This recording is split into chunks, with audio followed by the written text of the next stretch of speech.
Hoi, apa kabar kalian? Selamat datang di channel pembelajaran bahasa Jerman bersama Dengspa. Bagi yang baru di channel ini, kenalin aku Girindra Berati Puspa, aku adalah penulis blog Dengspa.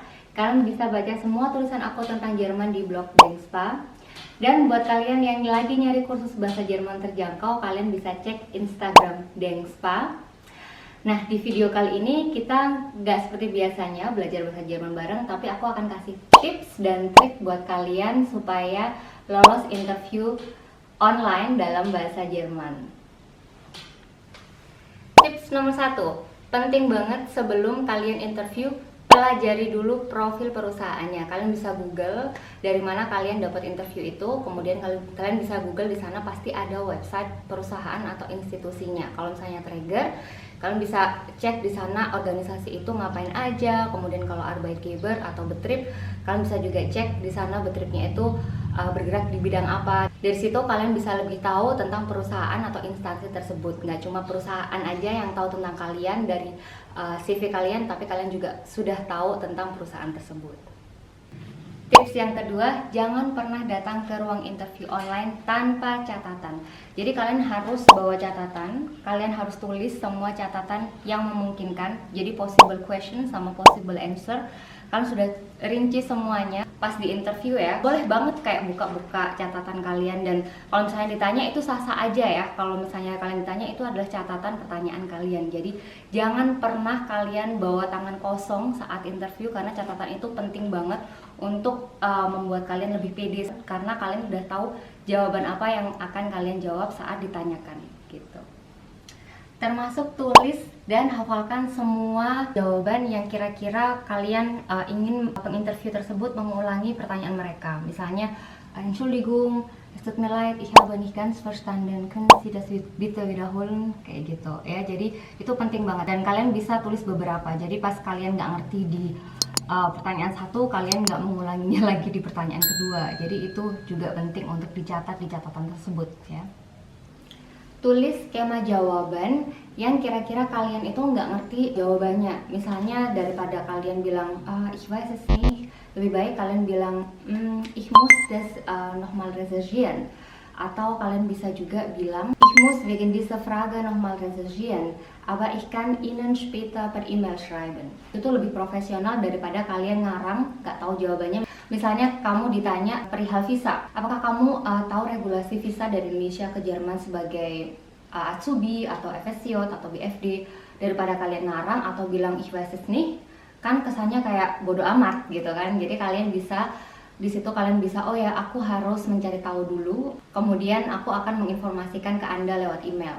Atau kalian bisa juga bilang aku sudah tahu ada di Deutsche Botschaft misalnya, atau ada di website ini, dan aku akan forward ke Anda nanti, seperti itu. Jadi itu lebih profesional daripada kalian ngarang atau bilang ich weiß es nicht.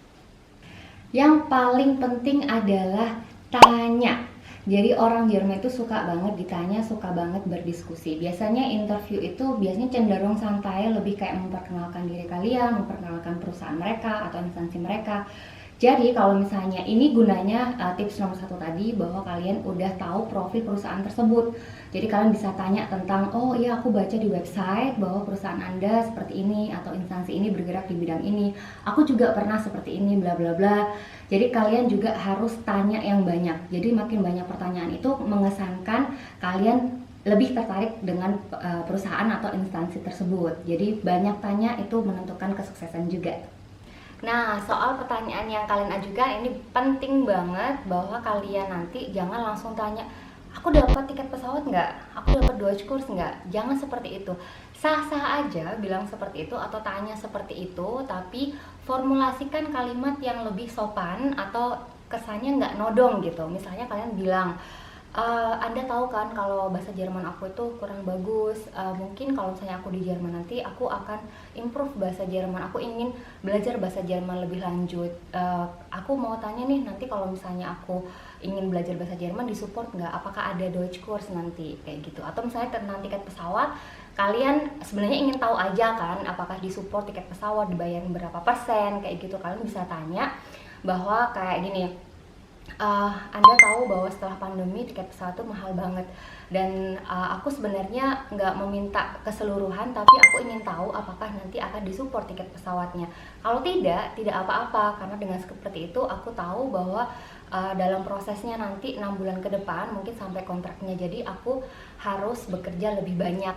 Jadi caranya seperti itu. Jadi kalian nggak nodong, dapat tiket pesawat nggak, aku dapat Doge Course nggak, tapi kalian kemukakan masalah kalian terlebih dahulu, baru kalian bilang dan tanya gitu, apakah dapat seperti ini seperti itu ya.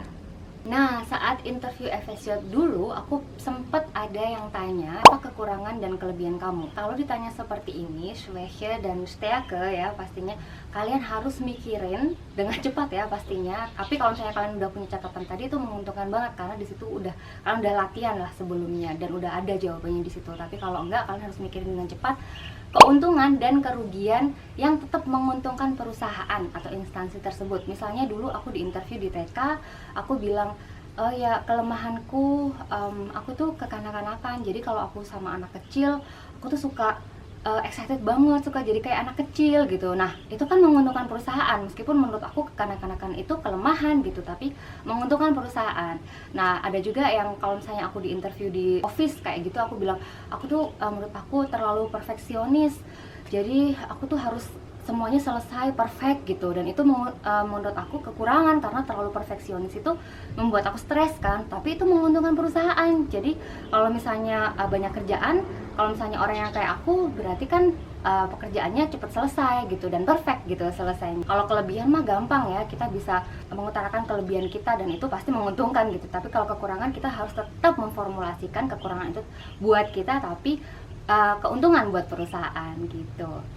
Nah, tips selanjutnya yang menurut aku penting adalah interview training. Sebelum interview, kalian pastinya bisa banget interview training, bisa bersama natif, bisa sendiri di depan cermin. Misalnya, kalau misalnya kalian nggak punya natif yang bisa bantu kalian bisa banget booking interview training bersama Dengspa. Jadi 90 menit nanti kalian bisa interview training bersama natif kayak 30 menit, kemudian bakal dikasih kayak oke, jawabannya ini oke apa enggak, kemudian jawabannya kurang kayak gimana, kemudian catatan apa yang harus dibawa, kemudian possible question sama answernya itu seperti apa yang bagus kayak gitu. Jadi nanti kalian bakal di training dan itu bakal mengurangi nervousnya kalian saat interview. Jadi karena udah pernah sebelumnya ya sama natif, kalian nggak bakal se-nervous kalau misalnya kalian nggak latihan interview sebelumnya. Jadi kalau misalnya kalian mau booking interview training, kalian bisa cek link Dengspa di bawah ini, Linktree ya, kalian bisa booking di sana.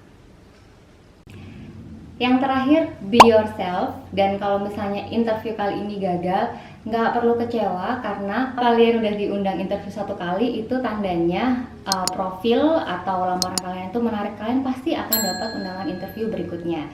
Jadi undangan interview yang sekarang gagal, it's okay. Jadi itu untuk latihan, untuk training interview selanjutnya. Jadi nanti pasti kalian berhasil kok. Biasanya tuh kalau misalnya interview seperti ini gagal, itu biasanya mereka udah punya kandidat lain, atau ada yang nggak sesuai, atau bahasa Jerman kita kurang bagus, atau mungkin kurang persiapan atau kurang training. Jadi pastikan kalian sebelumnya udah training dulu dan udah mempersiapkan apa tips-tips yang aku bagikan tadi ya. Nah, gimana? Sampai di sini kalian udah siap interview training online dalam bahasa Jerman? Jangan lupa persiapkan semuanya dengan matang supaya tidak gagal. Kalaupun gagal tidak apa-apa, jadi masih ada kesempatan selanjutnya.